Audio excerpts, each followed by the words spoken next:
السلام عليكم، كي دايرين؟ لاباس عليكم؟ نتمنى تكونوا كلكم بخير وعلى خير، ومرحبا بكم كاملين معايا في لا بروميير فيديو ديالي سور يوتيوب، في بيان سور لا شين ديالي اللي هي ستوريز باي رينا. نتمنى انها تلقاكم في احسن الاحوال، وانه كاع لي فيديو ديالي يعجبوكم. الوغ بالنسبه لهاد لا شين فهي غادي تكون منوعه بيان سور، كيكونوا فيها لي زيستوار لي كريم، يقدر يكون فيها شويه الطبخ، شويه لي فلوغ. مرحبا بكم كاملين معايا. دونك نتمنى انها تعجبكم، وما تنسونيش في لي لايك وبيان سور سبسكرايب، باش ان شاء الله اي حاجه حطيتها توصلكم، وبيان سور تلقاوها عندكم في اليوتيوب ديالكم في التليفون. نبدا مع اليوم القصه ديال اليوم، اللي هي غادي تكون قصه مشوقه جدا، اللي غادي نهضروا فيها على بزاف الحوايج طراو لواحد الناس اللي كنا بلاصتهم فريمون ما عرفناش شنو غادي نكونوا درنا، اولا نقدروا نكونوا غياجينا في هذيك اللحظه. فهي قصه جد مؤثره، وفيها عبره، وفيها بزاف د الحوايج اللي نقدروا نخرجوا بها. كيف ما قلت لكم، ما تنسونيش في السبسكرايب وفي اللايك، وبيان سور لي كومونتير اللي بيان سور غادي نجاوب اي كومونتير تحط، غادي نجاوب عليه وما غادي نسقل حتى شي واحد. فنعاود نقولها لكم، مرحبا بكم والف مرحبا لاي واحد دار ابوني او لاي واحد دخل عندي لاشين ديالي اليوتيوب، باش ان شاء الله نكونوا عائله كبيره، ونكون ان شاء الله نكونوا عائله واحده. فمرحبا بكم. اذا القصه كيف ما قلت لكم كتهضر على واحد الطائره اللي كانوا فيها مجموعه من الشباب، وكان من بينهم بيان سور واحد جوج اللي واحد سميتو فرناندو بارادو، وواحد روبرتو كانيسا. هاد الجوج من بعد فضل الله وهما ترجع لهم الفضل كذلك، لانهم عاونوا هذاك الطاقم باش عرفوا مكانهم وعرفوا فين كانوا وكيفاش، حتى بسببهم نجاو صحابهم الاخرين. دونك القصه ديالنا كتهضر على واحد الطائره كتهز تقريبا 40 شخص، فيهم من الفريق ديال الرجبي، وفيهم من صحابهم، فيهم من حبابهم. كانوا غاديين معاهم، كانت عندهم مباراه.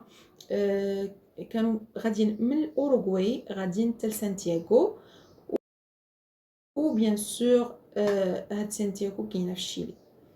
بما ان كانوا غاديين لشيلي، دونك شيلي كان الجو ديالها سخون، اللي كانت سخونه يعني ما داوش الحوايج، يعني لابسين داكشي خفيف، اللي هما يعني غاديين من بلاصه لبلاصه. دونك قالوا سي با لا بين اننا غادي نديو حوايج اللي هما سخان اولا نديو شي حاجه اللي سخونه. ففي الطريق ديالهم جا الطيار، جات واحد الميساج انه فوق جبال الاندري او جبال الاوروغواي كاين الريح بزاف. فاضطر انه ينزل، ونزل في الارجنتين باش يباتوا ديك الليله، والغد ليه يكملوا الطريق. وبالفعل داكشي اللي كان باتوا. دونك في النهار الثاني، بما ان الطيار طلع الطياره، جا نوتر ميساج انه مازال كاين الريح في ديك البلاصه، لانه هو كان متاكد انه طيارته غادي تقدر تحمل ديك الريح وغادي تدوز عادي كأن شيئا لم يكن وصافي. فقرر انه يمشي، وكان قرار خاطئ بزاف، اللي فريمون هو اللي بسبب هذا القرار وقعت كارثه. فمشاو ركبوا، كانوا غاديين، وبيان سور هذا الشيء جا على فم هادوك اللي عاشوا واللي نجاو. قالوا انه اول حاجه جات في بال الطيار انه راه فات واحد المدينه كاينه في الشيل، ولكن هو لا، كان مازال فوق هادوك الجبال اللي مازال فيهم الريح، وكان غادي واحد شويه حتى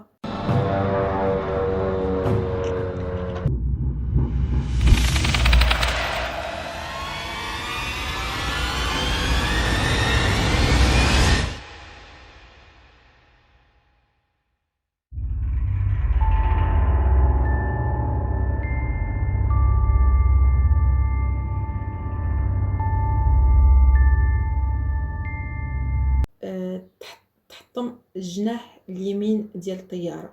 ضربات الجناح اليمين، ومن بعد تضرب اللور ديال الطائره اللي منين تقسم، طاروا معاه الناس اللي كانوا جالسين اللور. دونك الناس اللي طاروا بيان سور راه غادي يكونوا ماتوا، ولكن بقى تقريبا 32 واحد في وسط الطياره، في وسط هذاك الطرف اللي بقى غادي حتى طاح فوق الثلج، ونجاو الناس بسبب الثلج لان الثلج كان كثيف تبارك الله في ديك البلاصه. فمن بعد فاش وقع داك التصادم وداك الشيء، كاين اللي مات حيت طار وطاح، وكاين اللي بداك التصادم اللي وقع للطائره مع الثلج ما تحملوش ومات. دونك وبقاو الناس كيف ما قلت لكم بقى 32 واحد اللي فريمون نجاو من 40 واحد. دونك مني وقع هذاك التصادم وطاحوا الناس وخرجوا من الطياره وشافوا الناس صحابهم وحبابهم ميتين وكل واحد فيهم مليوح وهذا،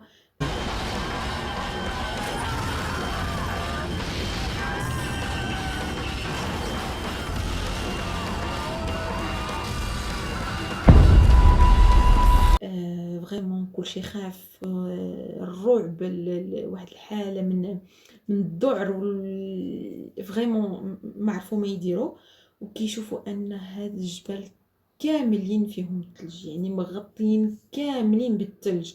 وهما كيف ما قلت لكم في الاول انه كانوا غاديين الشيري والشيري سخونه، يعني غادي نغيب حوايج ديال الصيف كيف ما كنقولوا حنايا.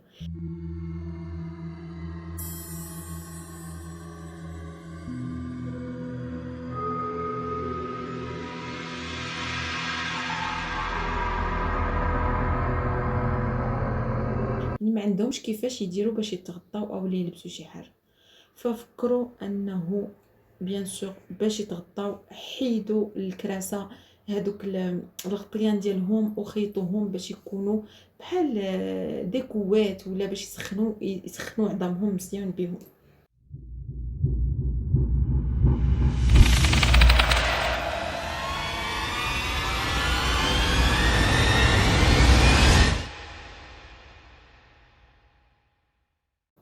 دونك وسخنوا عظامهم بهم وبقاو جالسين كيفكروا شنو غيديروا شنو ما غاديش يديروا، لانه كان البرد بزاف.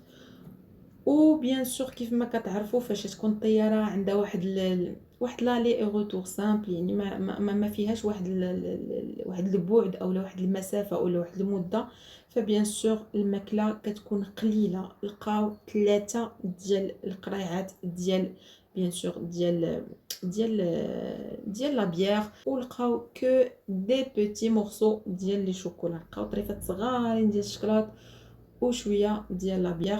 دونك اضطروا انهم يفرقوها على دوك الناس كاملين باش كل واحد ياخذ طريف صغير وشويه ديال لا بيير باش يبقاو سخانين ويبقاو عايشين، ولكن داكشي ما غاديش يكفي.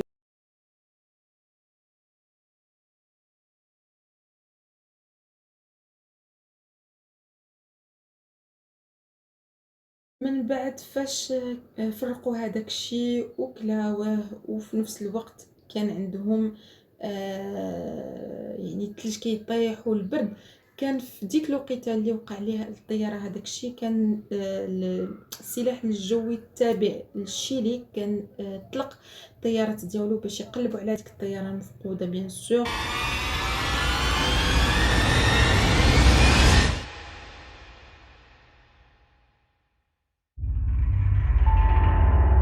امل انهم يلقاوها في شي بليصه او لا تكون زعما باينه، ولكن راكم عارفين البلايص اللي كيكون فيهم الثلج صعيب صعيب صعيب بزاف انهم غادي يلقاو ديك الطياره فين كاينه.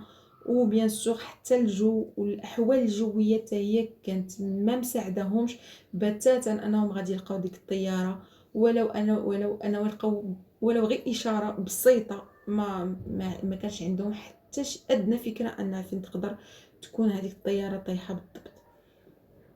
الوغ من بعد واحد الايامات اللي دازت بقاو كيقلبوا داكشي وما يلقاو واحد الراديو اللي صغيور. فرحوا بزاف لانهم غيبقاو يسمعوا شويه الاخبار اللي كاينه كدور. دونك طلقوا داك الراديو وسمعوا انه الاخبار داك الراديو ما كتهدرش عليهم بزاف، وما يعني ما كاينش شي حاجه اللي غادي تيري لاتونسيون ديالهم انهم فريمون راه كاين شي بحث عميق او لا شي طيارات غادي يدوزوا او لا شي حاجه اللي غادي تبين لهم انهم فريمون راه عندهم الامل انهم يتلقاو. وواحد السيد اخر كان معاهم، لقى واحد الكاميرا اللي هي باش بداو كيسجلوا وكيصوروا راسهم شنو كيوقع ليهم، شنو كياكلوا، شنو كيشربوا، شنو داروا، شنو ما داروش، كيفاش عاشوا ديك المده. الوغ من بعد 10 ايام ديال الانتظار وما سول عليهم حتى شي واحد، يعني ني ماكله ني شراب ني حتى شي حاجه، ما عندهم ني حيوانات اللي غياكلوها ني اثار ديال شي واحد، شي قدم زعما شي بلاصه، شي تراجي منين يبان لهم غير شويه الامل، والو ما كاينه حتى شي حاجه. وفريمون قتلهم الجوع، يعني صافي ما بقاوش كيفكروا في حتى شي حاجه. و بيان سور كيفكروا كيفاش غادي يعيشوا هما بلا ماكله بلا حتى شي حاجه. فكروا في حل واحد اللي كان بالنسبه لهم هما هو الحل الوحيد اللي غادي يقدروا يزيدوا يعيشوا به شي ايامات من بين ما يتلقاو، اولا كيفاش حتى يقدروا ممكن في شي نهار يتلقاو، اولا تكون شي اشاره من عند شي حد انهم راهم مازال عايشين. هو الطريقه الوحيده اللي لقاو بالنسبه لهم هما غادي يشدوا دوك الناس اللي ميتين وغادي ياكلوهم، لانهم ما كايناش شي حاجه وحده اخرى اللي غياكلوها نهائيا. يعني البلاصه مغطيه كلها بالثلج، غير جبال جبال جبال والثلج، وما كايناش شي طريقه اخرى فين غادي ياكلوا اولا غادي تجيهم شي حاجه اللي غادي ياكلوا بها، ني حيوان ني اعشاب ني حتى شي حاجه.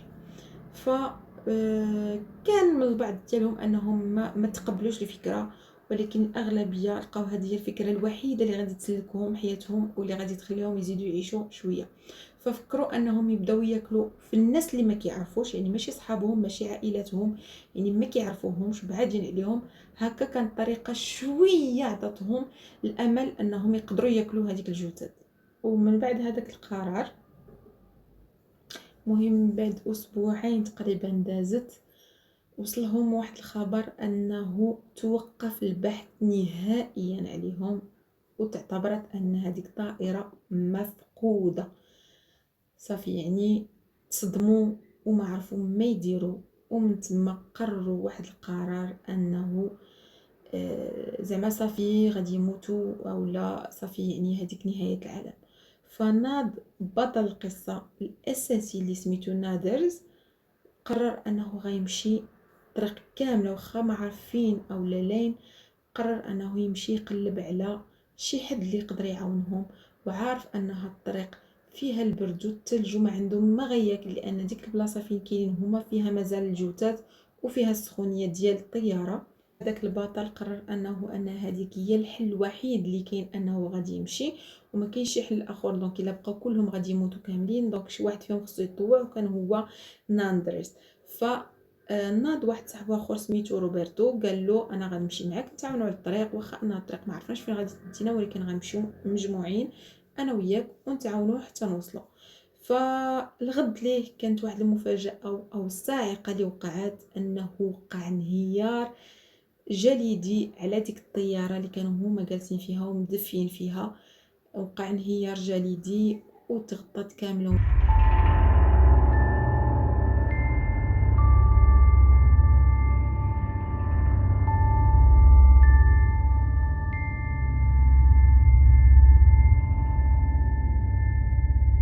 من حسن الحظ ان واحد فيهم كان برا، هو اللي بقى كيقلب في وسط الثلج باش يخرج واحد بواحد، وكيتعاونوا حتى خرج بزاف منهم، ولكن للاسف 8 منهم ماتوا تحت الثلج. دونك 8 ماتوا تحت الثلج، يعني بقاو 14 شخص هما اللي على قيد الحياة فقط. يعني ما بقاوش بزاف، ويعني كيشوفوا ديك كانت صدمه قويه، كيشوفوا ان واحد من واحد كيموت، انهم يعني صافي الحياه غادي تسد قدامهم، انهم عايشين في واحد الكآبه وواحد الرعب وواحد الذعر اللي فريمون صعيب ليهم، وصعيب صعيب صعيب بزاف لاي واحد يطيح في هذيك لا سيتوياسيون. دونك من بعد مشاو هادوك الجوج اللي هما ناندرز وروبرتو، مشاو شدوا الطريق، ومن بعد 9 ايام ديال المشي، 9 ايام فيها ريح، فيها الثلج، فيها خلا، فيها البرد، فيها كل شيء، انواع الحياة القاسية. لقاو واحد النهر. داك النهر كان حداه واحد السيد ومعاه الماشية ديالو. ففاش شافوه فرحوا بزاف، يعني ما قدتهم فرحوا لانه بانت لهم الحياة، بان لهم الامل، بان لهم انه راه غادي يعتقوا صحابهم وكاين الامل انه كيفاش. فمشاو عنده وبيان سور وراهم الطريق ديال انهم منين يدوزو.